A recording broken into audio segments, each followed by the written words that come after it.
नमस्कार दर्शक मित्रों, थिंकलाइन के आज के नए संस्करण में आपका स्वागत है।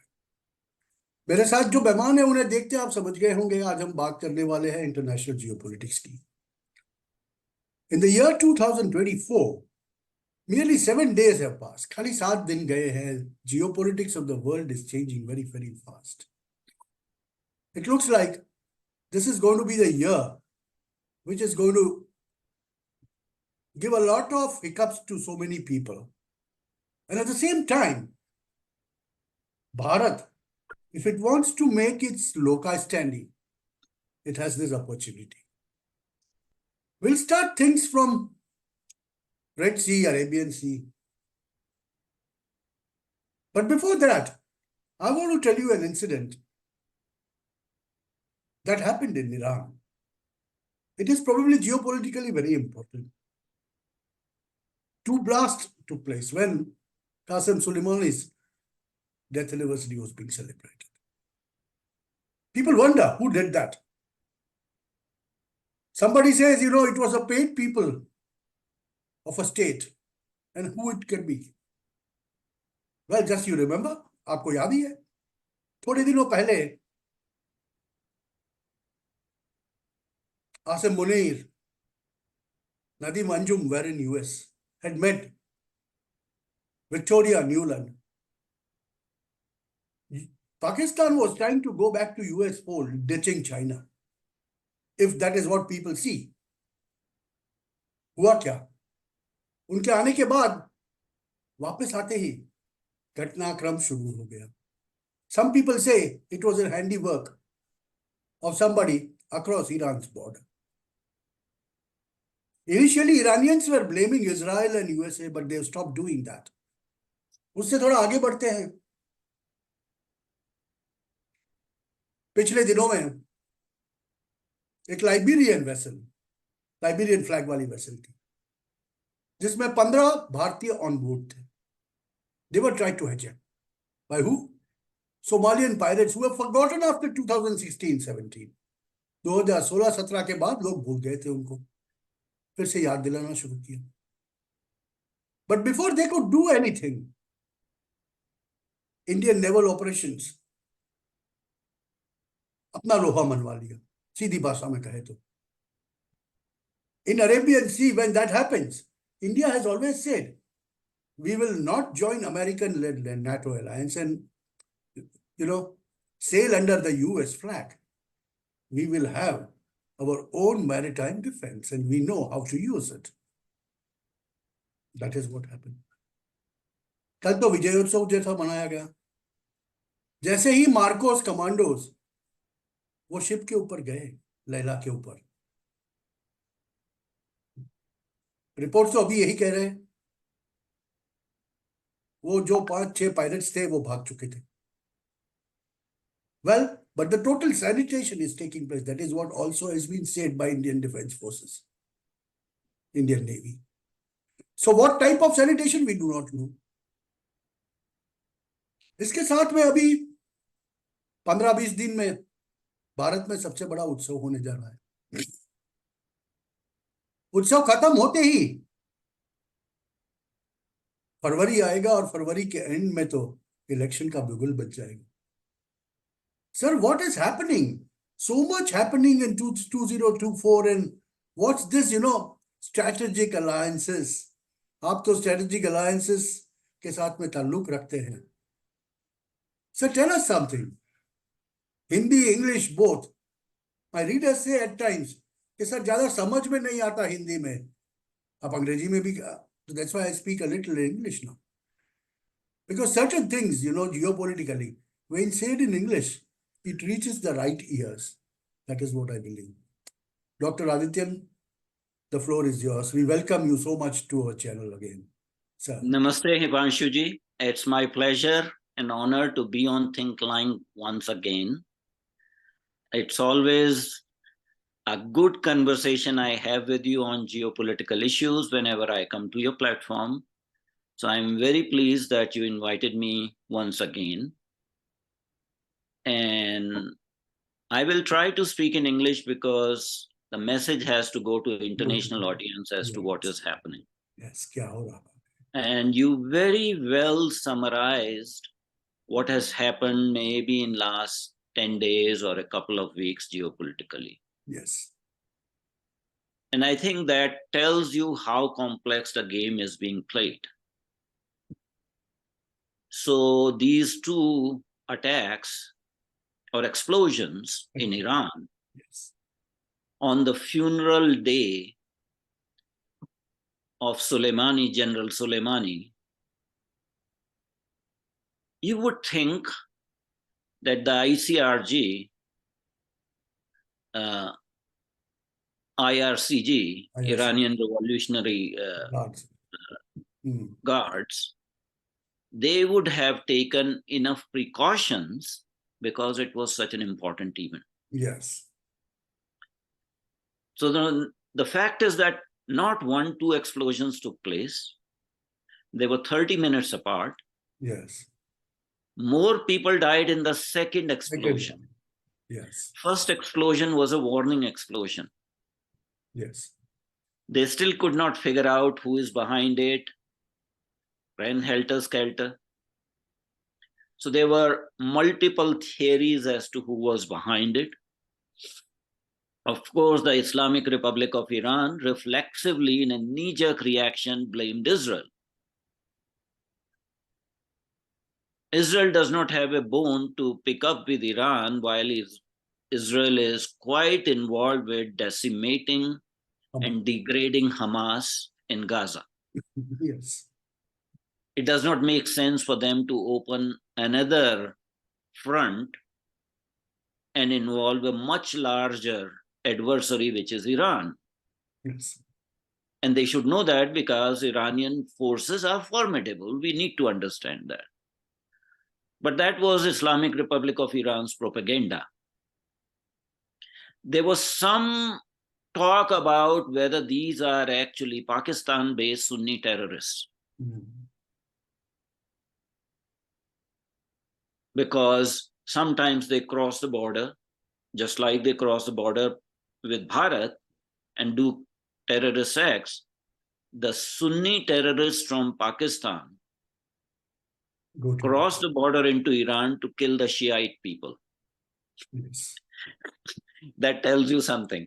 Yes, it does tell so many things, But surprisingly, who took the credit? ISIS. Credit was taken by ISIS. Yes. Now that puts a very interesting variable. What is happening here? You know, more than 10, 12 years ago, I wrote an article on sushi, sushi strife. Now, sushi is a combined word, Sunni Shia strife. The whole region of WANA stands for West Asia, North Africa. That so-called Middle East that they call, geographically we call it WANA.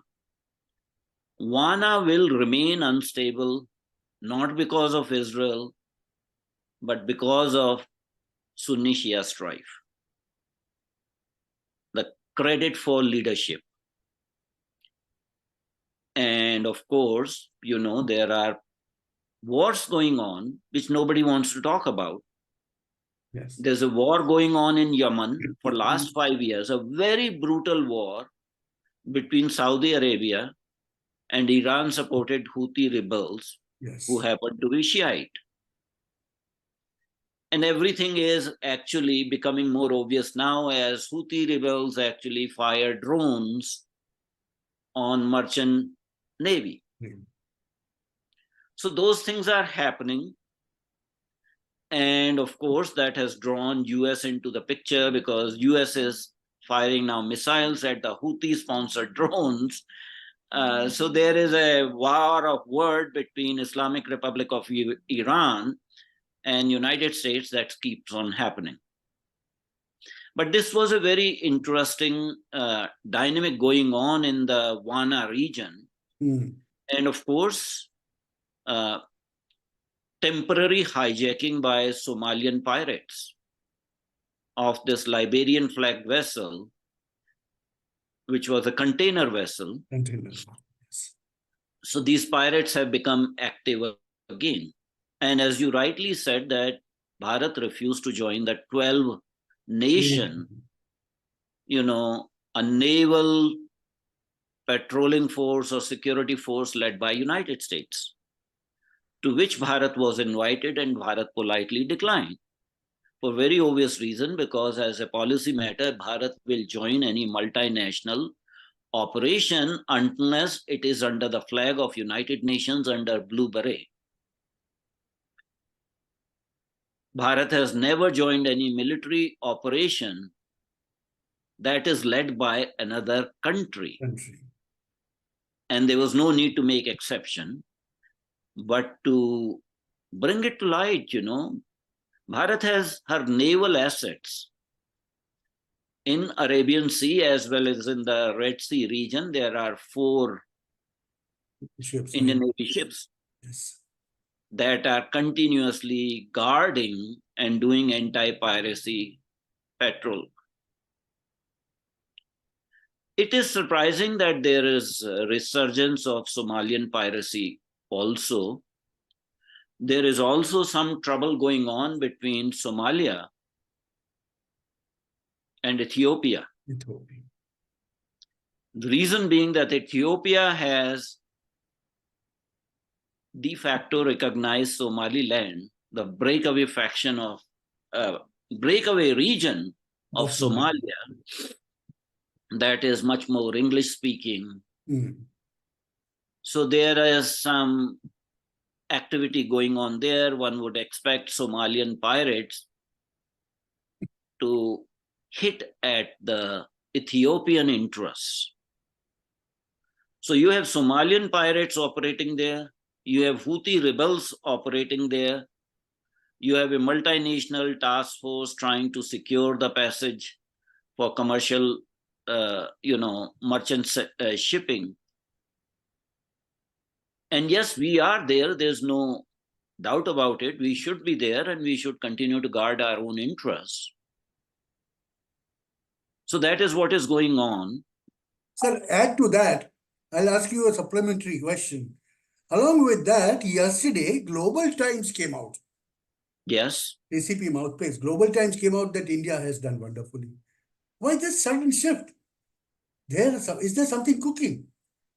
Well, there's always something cooking when China says something. Something, yes. First thing we have to understand that Global Times is not a ragtag. It's a mouthpiece of Chinese government to the world. Yes. Nothing gets published in the Global Times that does not have approval of the CCP, Communist Party of China. This came as I think as an op-ed piece by somebody by name Jiang or something like that. It's Jiang, Mr. Jiang. And I read this piece. Why suddenly, after numerous op-ed pieces which are critical of India, threatening India, this is appreciative of Bharat and Bharat's leadership. So you have to put your thinking cap and see what is going on. At this point in time, it is not in communist China's interest to antagonize Bharat. And they are doing damage control. The economy is in tailspins. There's internal factional fight in the Communist Party.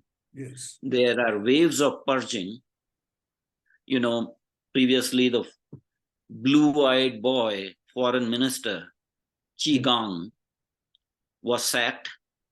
He disappeared for months, then he was sacked. And the last thing we hear that he is dead. The defense minister for 8-9 months disappeared. Now we have a new defense minister. We don't know what happened to Li Fangxu. So there is an internal power struggle going on to the extent that Xi Jinping said that the economy is bad. Actually, he had to admit the economy is bad. So they are trying to do some amount of damage control at this point in time. I think they may be some larger this thing. They don't want to involve India into an adversarial relationship when they are having problems with Philippines, very active problems with Philippines, everyday basis. Philippines' current president, Ferdinand Marcos Jr., has invoked the bilateral defense treaty with the United States. The Chinese Coast Guard is going beyond the function of Coast Guard and taking belligerent offensive postures, using water cannons, and ramming into the Philippines' naval assets, in which one of a very senior naval officer, actually the chief of the naval staff, was present. Yes. China is also having problems with Taiwan. On January 13, there is an election going on, and by all reckoning, the DPP, Democratic Progressive Party's candidate, the current vice president, is going to win. China is trying to browbeat Taiwan or Taiwanese citizens into voting for KMT candidate. So China has too many open fires at this point in time, and they are trying to cool it. We should not be complacent by what China says or their mouthpiece says, because it's blow hot, blow cold strategy. When it does not suit them, they will say, yeah, but it does not mean a change in attitude or less hardening or willingness to negotiate or, come to a conclusion on the LAC, the issues, the post-Galwan issues, sort them out. Nothing of that is going to happen. It is only for the audience.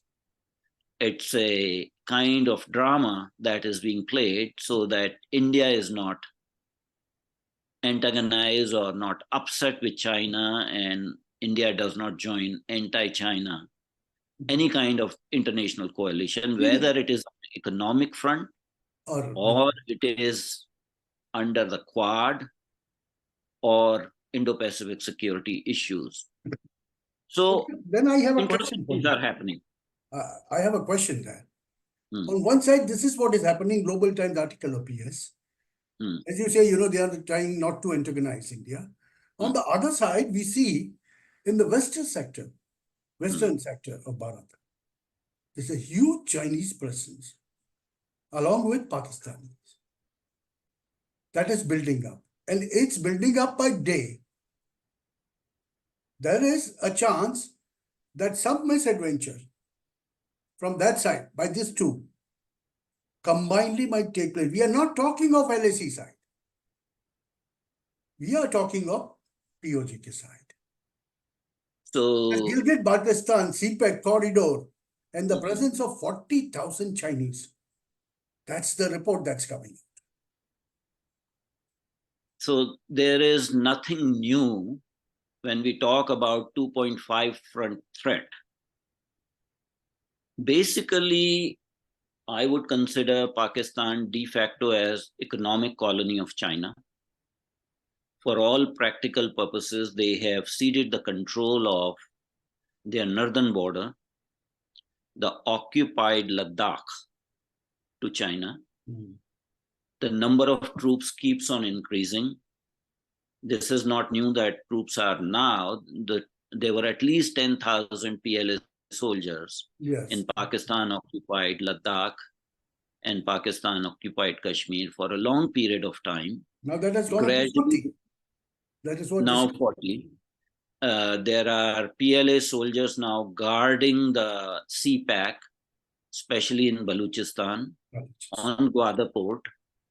So there is a significant presence of PLA in Pakistan. And as Gwadar port is also turning into a naval port, you will have PLA naval vessels also be stationed there. The infrastructure development that has been going on continuously.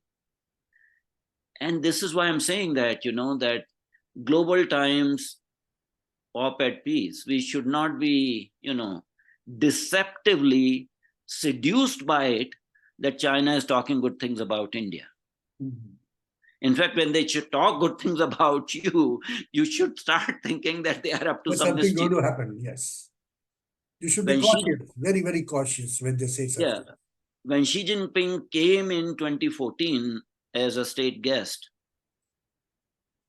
and was feted by newly installed Prime Minister, Mr. Modi, and was invited to Ahmedabad and Ahmedabad में झूले झूले थे sir Sabarmati के किनारे झूले झुलाए थे और ढोकला खिलाया था। ढोकला खिलाया था And he उसी loved समय ढोकlas, you know.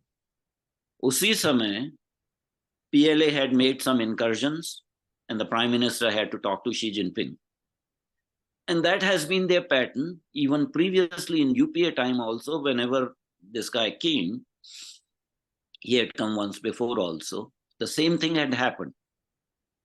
So they keep on testing your limits, that in order to have good optics, in order to have good chemistry in bilateral relationship, whether you'll keep quiet or you'll accept the encroachment. They have this salami slicing tactic. So they keep on employing that. The point is that our northern border remains hot. Whether we call it hot or not, it remains hot. Whether it is in eastern sector, whether in western sector, they are building their capabilities. We cannot be complacent. We have to continue to build capabilities and capacities and continue to strengthen not only our infrastructure, but also the presence of arms and equipment, because the terrain is so difficult that, it's very difficult to bring at the last minute emergency if something happens. So whatever heavy vehicles and tanks and light tanks and armored vehicles and everything is stationed there, that should not leave that area. We should have permanent cantonment both in the eastern sector as well as in the western sector. There are also reports coming by satellite imagery that PLA has occupied substantial portion of Bhutan's northern border with China. And they are building villages and inhabiting them. There are reports. And some people in Bharat will deny that, but yes, there are reports. These are consistent reports.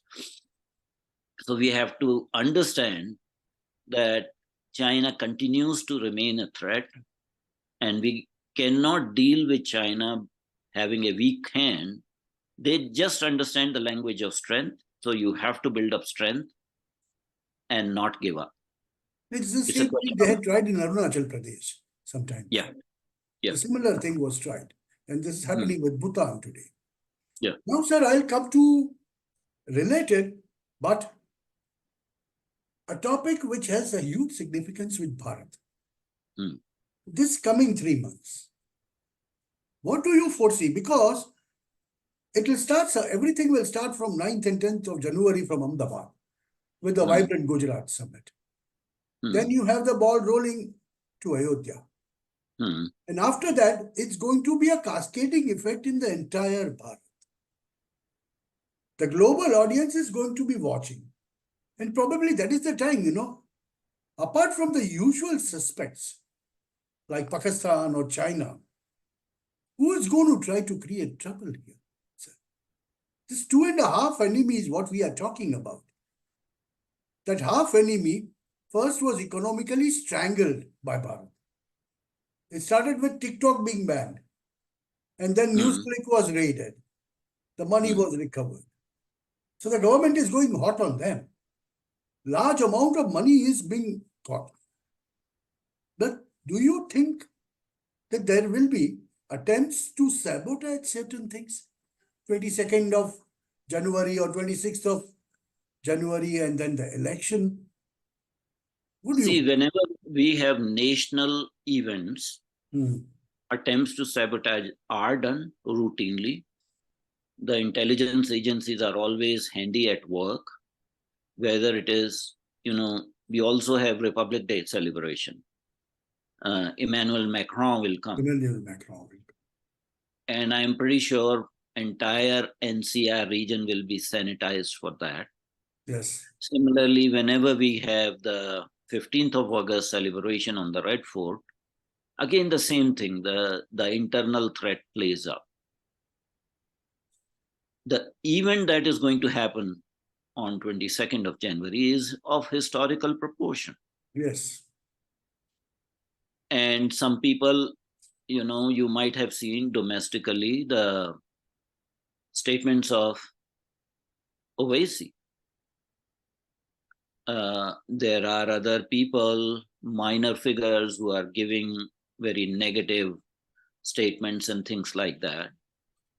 So the sleeper cells are already there in Bharat. These sleeper cells will try to do, and I'm pretty sure intelligence agencies are working on that, and they'll continue to work on that. But then, the 2024 Lok Sabha elections are due in May. And of course, the notification for that will come. So the entire country will be in the election mode. And that is the time there may be some sabotage.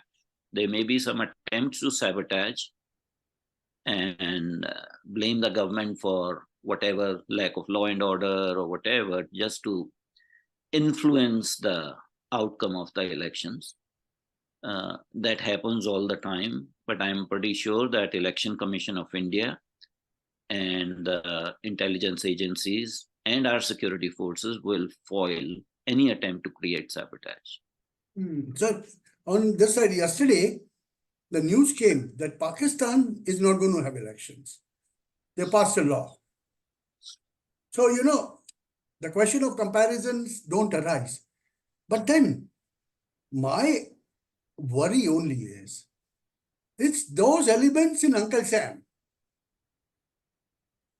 which create the maximum problem for Bharatiya democracy.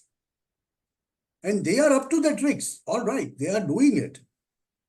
We can't deny that. It's a different thing that this government is of different metal, and they do what they have to do.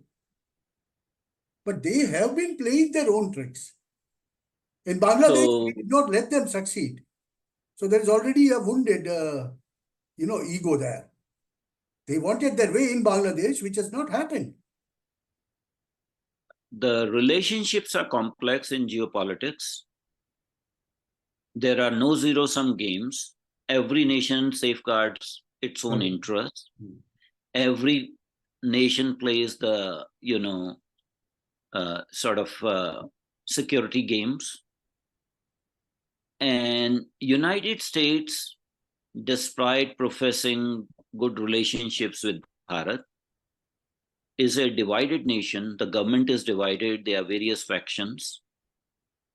And you have State Department, which is still under the influence of the Cold War thinking. So there are still Cold Warriors who are die-hard anti-Bharat because of their perception that Bharat was a Soviet ally or something like that. Thinking is different when it comes to Pentagon because they have business opportunities to work with Bharat, and they are more realistic, actually. So that is the state of affairs with that. Our, stance from Bharat's side should be very clear that the relationship is reciprocal. It's based on reciprocity. You take care of our interests, we'll take care of your interests. And we are not going to be unduly subservient to your needs. Pretty much all these relationships are transactional. There are no permanent allies. Bharat does not believe in alliances. You saw that United States for last 1 year was criticizing Bangladesh, did not invite Bangladesh to White House Summit on Democracy, while the Pakistan was invited. And of course, they wanted Bharat also to have a critical stance of current Bangladesh government, which does not suit Bharat, because what is the alternative? Alternative would be a jihadi coalition, which would be much worse. So United States establishment had the audacity or chutzpah to comment on Bangladesh elections, Indian elections, law and order, but not on Pakistani elections. For that, they say, oh, it's their internal matter. Let them sort it out. Pakistan is a democratic, friendly country kind of thing. So the game is very obvious. We should not have any kind of misconceptions. United States cares only for United States. And I don't blame them for that. Similarly, Bharat should only care for Bharat. As long as you have that understanding, you don't have to go and unduly antagonize United States. We have some shared interests. On those shared interests, we can work together. When it comes to safeguarding our own interests, we will safeguard our own interests. We are not going to become your subservient nation. For that matter, of any other nation, we will continue to exercise strategic independence, not strategic autonomy.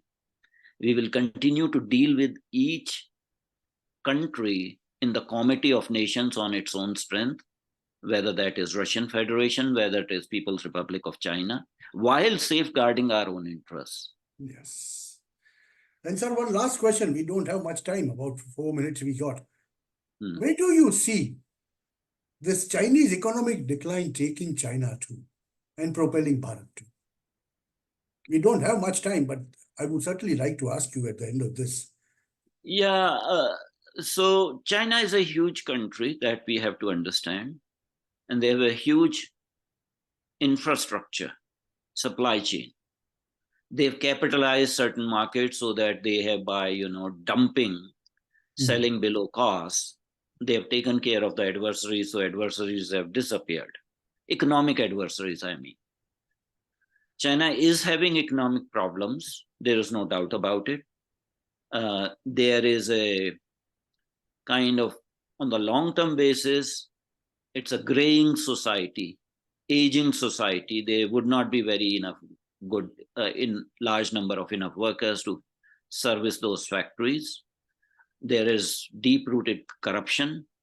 The real estate sector is in big decline. Yes, big decline. Because of corruption and other things. There is high level of youth unemployment, especially college grads, 20% or higher unemployment rate. So, and the growth rate has pummeled down. And this is what I mentioned that Xi Jinping was forced to admit.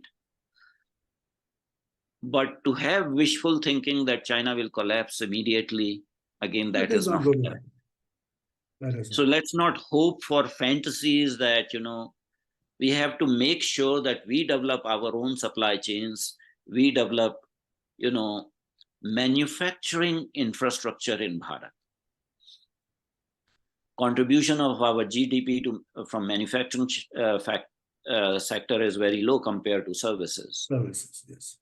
So we have to increase the manufacturing in Bharat, utilizing this opportunity that China is undergoing.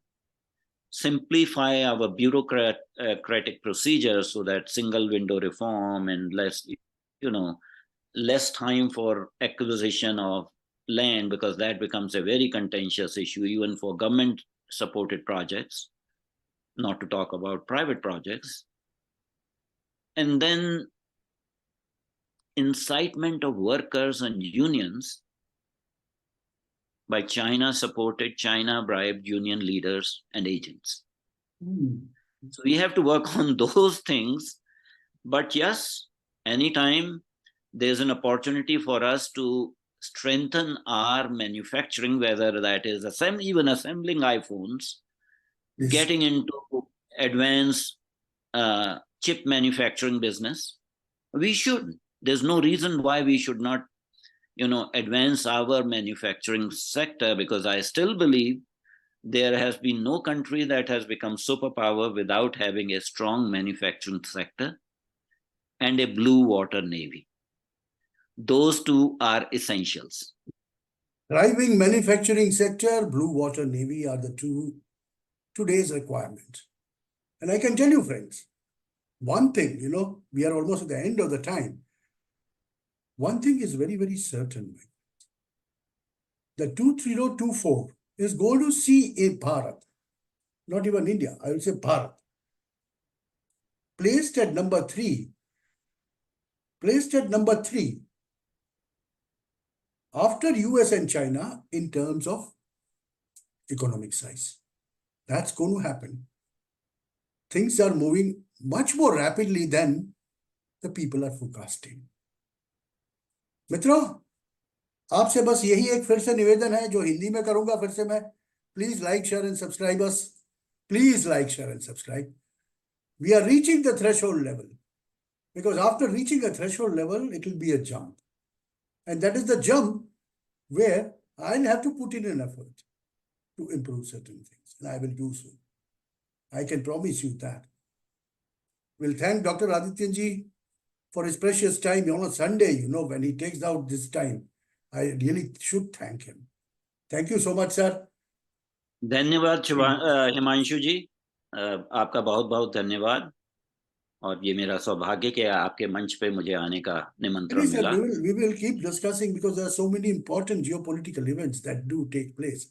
In the first 7 days, we have had a lot.